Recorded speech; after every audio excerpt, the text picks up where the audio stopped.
one. Hello, Maestro Joseph Jones. Oh, how are you? I'm doing fantastic. I just want to take this moment now just to introduce everyone to a little bit about our organization. I would love to talk about how we became the New Canon Chamber Collective. We started off as Music of the Unsung America, which was an artist grant that was actually attained by Portia Dunkley, who's our executive director. Then we transitioned into New Canon Chamber Collective, just so that we can really take the opportunity that was her vision to really platform this canon of repertoire, which is that of the African American, those composed of African descent that were lost in the shadows of classical music. And that kind of brings us to our next opportunity of you as a composer and your journey in art. And how did that begin for you, Maestro? It began in really early childhood. I was lucky enough to grow up in a musical family. My father was a professor of music education and voice, and I actually grew up on a farm. So there was not a whole lot to do other than just music and farm stuff. So I was totally immersed in it. My dad would give lessons at home sometimes, and he would bring me to college quite often. So I was just constantly exposed to, surrounded by, and inundated with music. And it always felt innate. There was something about its power and its beauty and its ability to move me, of course, but everybody else who heard it. That felt like home. So my earliest ambition was to be a violinist. And at the age of maybe 3 or 4, I was begging my parents for violin lessons. And it took a few years, but I was finally able to start studying in first grade, so around the time I was 6 or 7. And that sort of set me on my path. On my musical journey began. And that's awesome. And at what point, and I'm sure with violin, you studied all of the eras, all of the classics, so to speak. And what was your introduction to the African American, I guess, canon, or the Black aspect of Western classical music? There really was none, not in any formal way. I'm really sad to say I certainly wasn't exposed to it through youth orchestra or sort of repertoire listing classes or anything. And it just, the way that I grew up was unusual. I grew up in a white family, white community, white schools, so there was never any discussion of anything else. So it never really occurred to me that there was this distinction or, of course, this body of repertoire. But I do remember the first time I heard a piece by a non-white composer. My dad and I were driving home from somewhere, and I must have been, I guess it was about 15 at the time. And we were listening to the local classical music station out of Boston. And I was really coming in my own as a musician, and I was able by that point to sort of listen to 2, 3, 4 seconds of a piece, even coming into the middle of it, and identify it. That's the composer, this is the era, this is the piece. And it was something that I knew was from the classical era, but I had never heard before. And I said, I know this isn't Haydn, I know this isn't Mozart, I know this, doesn't even sound like Boccherini or Stamitz or von Dusdorf or anything, but this is really wonderful. What is it? My dad didn't know either. We came to the end of the piece. The announcer said it was a violin concerto by Saint George. Oh. Well, that's great, but who is he? My dad said, I don't know. So the next day, he this was before Googling was a thing, because apparently I'm old.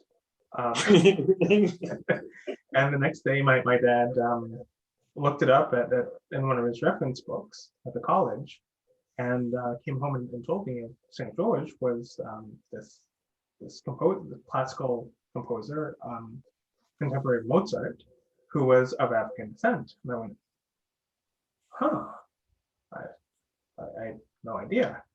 And that was, at the 14 or 15, the first time the seed was sort of planted. But of course, it didn't lead to the floodgates opening. And it really wasn't until it was probably in my early to mid 20s that I finally stopped and looked around. And by this point, I'd been playing in orchestras, and just immersed in the classical music world from the time I was in my early teens. And I finally sort of looked around and said, there's not a whole lot of diversity. And for the first time, again, my early to mid 20s, I sort of stopped and thought conscientiously about the number of dark-skinned people I'd seen in youth orchestras, in professional orchestras. Realized I had barely seen any.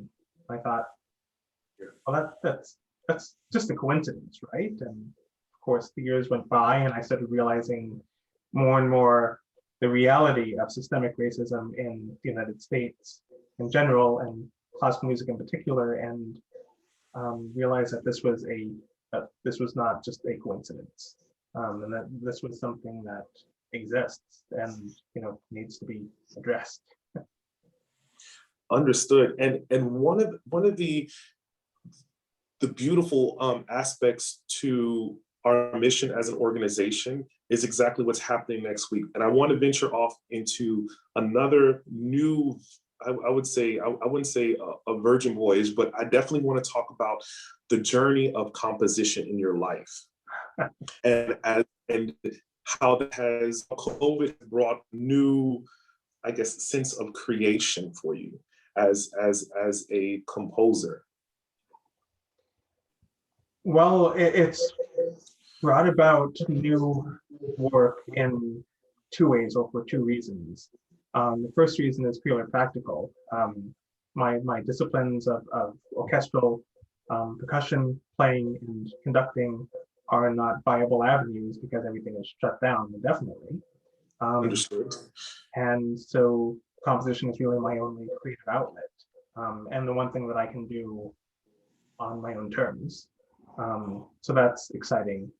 But second, and much more importantly, is this feeling that I've had since the very early days of the pandemic, that it is my responsibility, it's really my duty, not just to use my talents to the best of my ability, but to say something hopefully meaningful, and helpful, and try and create as much love and beauty and humanity in this incredibly complexly difficult time.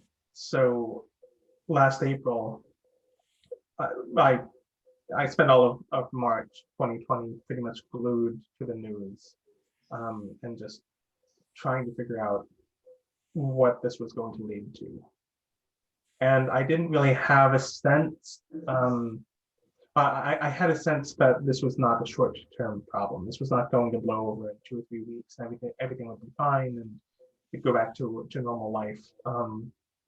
And by the end of March, early April, I had really begun to sense that this was going to be, a year, 18 months or more, of dealing with this on a daily basis and trying to figure a way forward.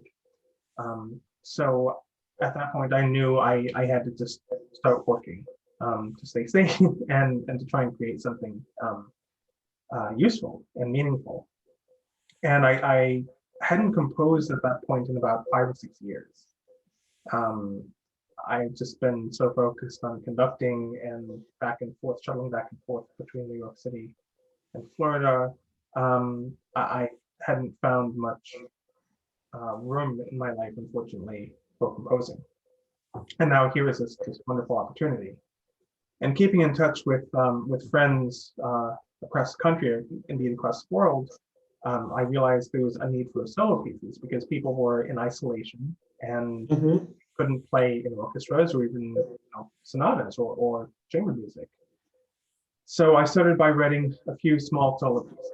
There's one for solo flute, one for solo clarinet, a small suite for solo French horn, forms that I'd not written for previously.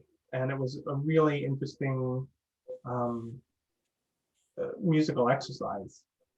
And I was finding a way to say things uh, that reflected the times, even in these small forms. And I was churning these out about one a week. So I thought, okay, at least I'm building up some momentum, and they're short pieces. I mean, but I realized I wanted to do something larger as well. And I thought a little bit about for a few days about writing a mass, and it didn't quite seem right. And a few days after this sort of false start, I decided, this needs to be Requiem. Wow. It's a form that I've always loved. I've conducted, four of the major examples on the repertoire: the Mozart, the Verdi, the Fauré, the Brahms, and I have a deep reverence for the form musically and liturgically, and of course those examples. And I thought, well, I've never written. I had just written three short-ish choral pieces unaccompanied, and this was a huge leap going from 25 minutes, the three SATB a cappella choral pieces to full orchestra and chorus. But I thought, I have the time, I have the ideas, I'll take the plunge. I worked at a pretty good pace for the next month or so, and completed this Requiem mass. Oh, it's for SATB soloists, full chorus, and orchestra. It's about 90 minutes long, and to that point was the largest piece I'd ever composed, and had some moments, I'd like to think more than a few moments, that really hit home and really capture the mood of these times, but hopefully, of course, will also be relevant and powerful and musically interesting in 10 years, 25 years, 150 years. And when I finished that, writing 90 minutes of music in about a month, fully orchestrated, it had taken a bit out of me. So I took a week or so to rest, and I thought, I hope that I haven't sort of spent my creative energies now, because we have a long way to go in this thing, and I have no idea, how much time is left to me, and I want to make use of it. And as it turns out, the floodgates were now open. Mm-hmm. And so between April and November of last year, I composed 32 pieces, including solo instrumental pieces, art song, chamber music, sonatas, a couple of orchestral pieces, a few choral pieces, and Requiem. And by the end of the year, by early November, I was again sort of feeling spent and just needed to take some time to step away, recharge my energies, and come back in the new year. And I started in the first week of January with the piece that we're doing on the concert next week, actually, the Second Symphony for String Orchestra. And between January and now, I've composed another 10 pieces, including most recently an opera. Which is brilliant. And one of the things, there was with ACF Connect, you were chosen with their initiative for Call the Scores by composers of African descent, and that's what's really special about this. That you're highlighted on this platform as a conductor and a composer. And how do you feel about bringing it? I mean, I'm sure it must be a unique experience to be at the command of the baton, and you're commanding your own expression in writing. Like, how does that feel in real time? I mean, have you experienced that before, or would that be a new experience for you? I have experienced it before, and it is strange. to say the least. So my first real public conducting experience was the premiere of my first symphony string orchestra, which I composed at the age of 18, and it was Where, Peabody at the time. where And was that premiered, by the way? I'm sorry, when or where? Where was that premiered? And That when? was that was September of 2003 at the Peabody Conservatory on one of the composition department recitals. And at the time, I'd been studying conducting for all of one semester. And I don't know how on earth the orchestra followed me. I still have the video somewhere. I think it's still on VHS, actually, the video of You gotta get that converted, bro. and it ended up being a good performance. So the first symphony for string orchestra is not the easiest piece. There are some thorny sections, and it's you know a half programmed work. It's about 30 minutes long, and I was just starting to figure out what I didn't know about being a conductor. So that I managed to somehow convey my intentions as a conductor, not just as a composer, is a minor miracle in hindsight. But it was this incredibly wonderful feeling, of course, bringing my music into being and being part of the process. But I also found it very awkward in a way, because at the time I expressed it by saying, you know, I'm worried that if I yell at the musicians, they won't know if I'm yelling as a composer or as a conductor. And Oh, I'm actually not a yeller at all. I should probably make that clear. I'm not very interested in yelling at the musicians, but you know, at the time, I didn't really know what I was or was going to be. But I was worried if I had to stop and make a comment and correct something, am I doing it as a composer or as a conductor? So now, fast forward years later, and I'm preparing this performance, and I've been deep into score study the last couple of weeks, getting my rehearsals ready, and yeah, it's still a very strange experience, and I've come to realize that, of course, knowing my own piece is so different as a conductor as opposed to composer. Because when I'm composing it, I'm just bringing forth from nothing or from wherever the ideas come from. And it's simply a matter of getting the ideas down onto the page and then figuring out through craftsmanship, through musicality, how best to shape them and refine them, and just doing what I need to do to make it work. As a conductor, sometimes I find myself looking at a phrase or something in the orchestration or some detail and thinking, well, I mean, that works and this is fine. It's not that it needs to be rewritten, but why on earth did I do that? Why did I do it that way? And then I have to go in and sort of analyze myself and say, clearly there's a good reason for me doing this way, but what was I thinking at that moment? And it's almost like reverse interpretation. You know what I mean? Like it really is. Yeah, it's looking at yourself in the mirror and understanding your own state of consciousness at the time of composition, which is bizarre. One never gets that opportunity.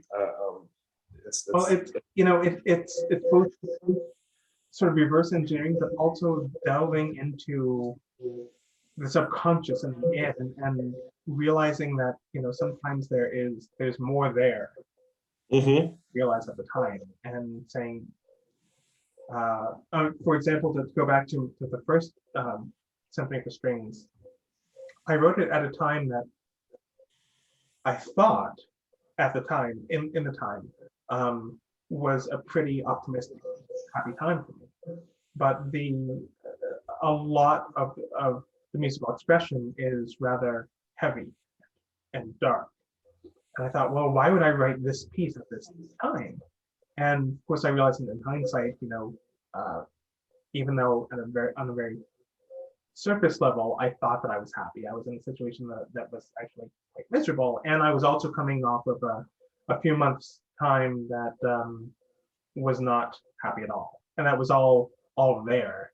So when I reached into it, I wasn't thinking consciously, well, I'm reflecting um, this feeling or this attitude. It was just there, it was part of me. And that's what translated to the page. Um, Leonard Bernstein talks a lot about this in one of his young people's concerts that I've seen on DVD, because I'm not that old. And he talked about Mahler, describing the composer conductor being sort of two people in one.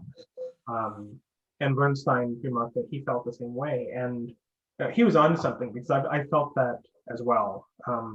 Particularly coming to this concert as a conductor after not having conducted since January of 2020. I'm switching from a composer brain to a conductor brain. And, I thought I would just be able to flip the switch and be right back there. And I've been really startled at how different the way of thinking really is. And do you think in some senses having that experience makes you a better conductor at the podium? Yes. And certainly not just in my own music. When I'm conducting anything, I recognize that my responsibility as a conductor is first and foremost to the intentions of the composer, and I have to be the composer's advocate. My second duty, of course, is to the talent and humanity of the musicians in front of me. So that's a lot of heavy lifting. Mm-hmm. Being able to understand, to empathize with the incredible difficulties one can face as a composer in getting to the right ideas and then getting them down and living with this music, sometimes for years before we are aware of it, certainly gives me the tools to be a much better conductor than if I had no background in composition at all. That's really, and that leads me to our next item on the concert, which is the vocal, I said choral cantata, would you say more or less, by Margaret Bond, Simon Bore the Cross. And wearing the conductor composer hat in that evening, and now you're wearing the interpretive hat because the expressions were not by you in this piece.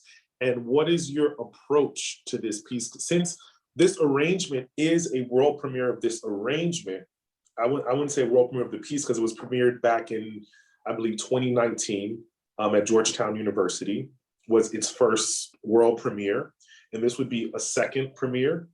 In approaching a work that's in a, though it's done, though now there's a resurgence of this canon of music, there are not too many performance practices that you could lean on as tradition. Like, it's almost, you're setting tradition. What is your approach to interpretation and setting tradition? Because this is a whole nother, and what we mean by that, to the viewers who may not understand what we mean by tradition. For example, there's a way to play Mozart that is stylistically appropriate. There's a way to play Beethoven or Tchaikovsky that it has its way of being. With Margaret Bond's, this piece was on manuscript in January of this year and unavailable to the public. So this is our first time exploring this work in a public context. So this is what I'm asking him in a sense. So yeah, it has really sort of set off the internal struggle of the Wagnerian versus Mendelssohnian philosophy of conducting, in that Mendelssohn.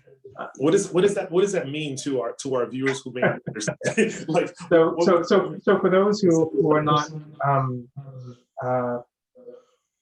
maybe connoisseurs of classical music, and for whom this is new, conducting as we know it, the guy or woman on the podium waving the stick around, is a fairly modern invention. It's only been around since about 1860, whereas, for reference, Mozart died in 1791.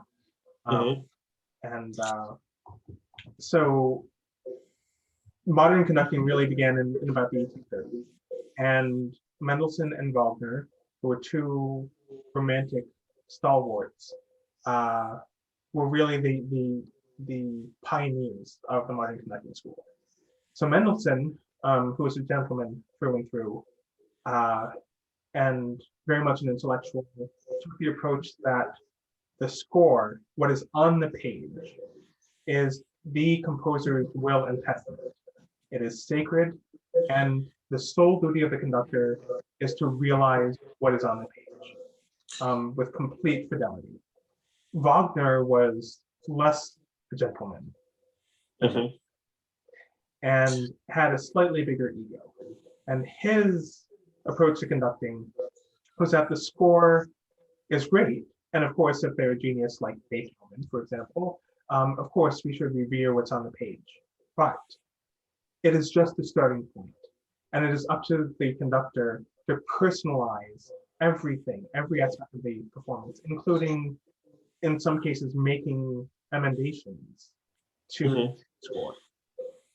I've always been a little bit more on the Mendelssohnian side. Maybe not as strict in every case. I think there are shades of gray. There's a lot of room and requirement for nuance. But I've always tried to avoid the Wagnerian excesses that tend to creep in even today. But this Bonds piece, it presents a few unique challenges and opportunities. As you said, it was in manuscript up until just a few months ago, and has only had one performance.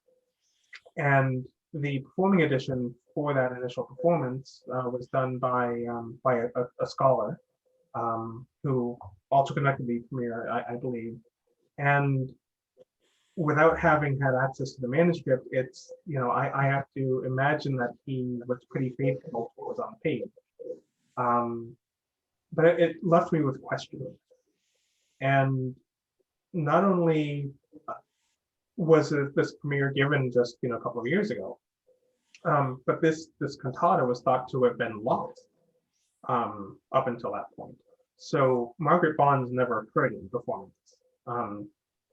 This is essentially new music.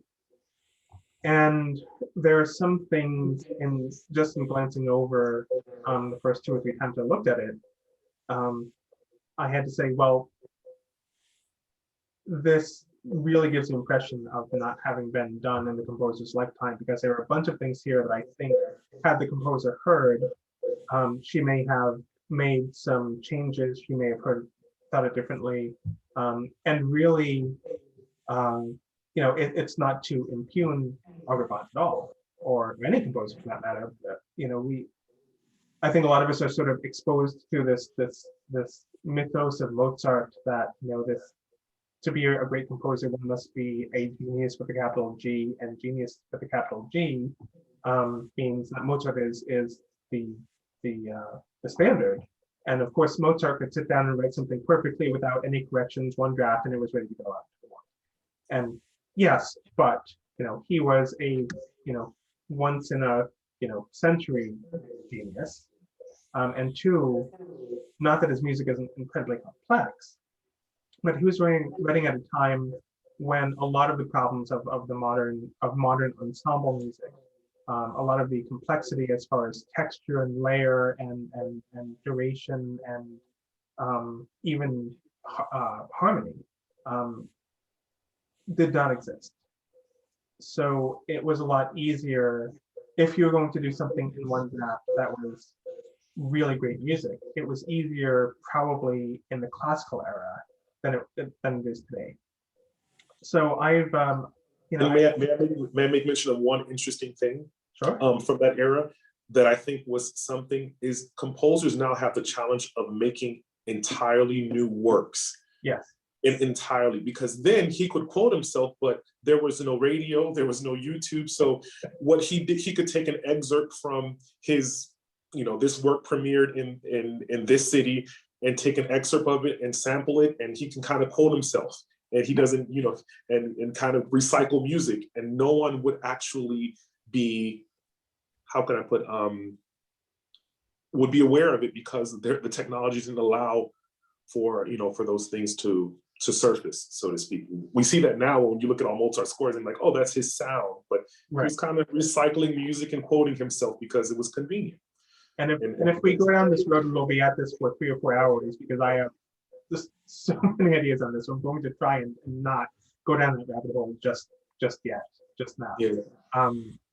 But getting back to the bond, so one of my approaches to sort of identifying music and figuring out what direction to go in is, and this is sort of an oversimplification, but I ask myself one question: is this composer's style, composer's sound world, way of working, so on and so forth, stylistic or aesthetic? Understood. And Bonds has a bit of both. In very interesting ways. First is the structure. So the text on Langston Hughes' wonderful poem is really a brief setting of the passion. And there are, I mean, quite a number of wonderful and gargantuan settings of the passion. You think of Bach's settings, which are 2 or 3 hours long, and wonderful. But Bonds has compressed this particular story of Simon of Cyrenia into about 30 minutes. That's a lot of storytelling to do in a very short time. She uses sort of the aesthetic, sort of the stylistic gestures of the cantata and the oratorio, in that the first vocal utterance we hear is exposition, essentially. It is Pilate setting things in motion, and then we get to the third movement. So the first movement is an orchestral prelude. Second movement is baritone solo, and the third movement we finally get the chorus. Excuse me. And the choral parts are fairly simple, and that's one of the really marvelous things about this work to me is that it could be done by a professional chorus and orchestra and sound fantastic, but it's also accessible by church choirs, community groups, even congregations. There's a lot of unison or octave, a lot of call and response. So she's not delving into these incredibly intricate, complex, time-consuming fugues. It's all very approachable in a setting that could happen in a coffee shop or a concert hall. I mean, it's wonderfully versatile that way. And she says so much with a great economy of means. The emotional impact is incredible on a very modest time scale and with minimal resources. So my approach is, how do I get the most out of? We're going to have an octet and for a chorus and a nonet for the strings. How do we make the sound the way it's supposed to, and not lose the chamber element by making it sound bigger, and certainly not lose the intimate aspect of the story and music making in this sort of condensed form. So it's been a really wonderful challenge just in that sort of first part of my preparation. The second part is the stylistic. And there are moments that sound like anything you'd hear in early to mid-romantic oratorio, but the unique sound of Margaret Bonds, an African-American woman in mid-century America, the influence of spirituals, the influence of church singing is there throughout, and yet it's never this over, hey, now I'm going from classical into jazz or spiritual. It's all so seamless. And uh, uh, I feel like spiritual is so often this sort of shorthand for tokenism, for lack of a better term. It's okay, well, we're going to incorporate something Black now, so spiritual. Yeah. So this is, and where spirituals came from, what they meant, were every bit as much an example of quote unquote serious music as anything. So it's not just singing stylistically. It's not just making sure the audience knows this is, a reference to a spiritual. This is a serious musical art form that has a right way of doing things, and we have to get it right. And it absolutely requires as much concentration, musical sophistication, and commitment to getting it right as any other form.